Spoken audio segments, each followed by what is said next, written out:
Hello everybody, welcome to the third episode of the Grown Enough Explained series. Today I'm going to be going over Burnout as well as the first home interlude.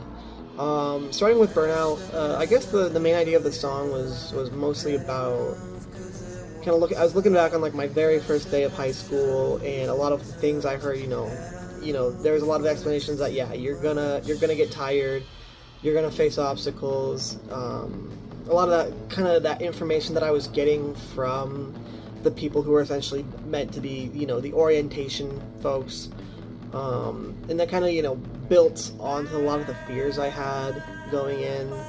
It's kind of partially that, as well as looking to like the future, thinking I'm gonna, if I'm gonna burn out in high school, where else will I burn out? Am I gonna be able to do this, right?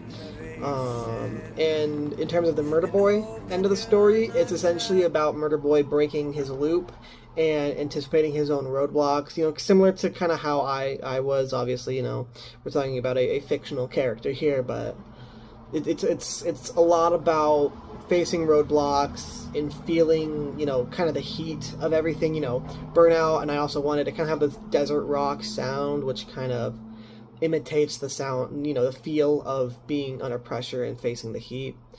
And then for the home interlude, it's meant to be kind of the true initiation of the home story, even though it was kind of started it was kind of really starting with Grown Enough in that last verse. But it's kind of the first part is my younger self kind of calling out towards my older self and saying, are you still gonna be there when I get to the point where I can see you again?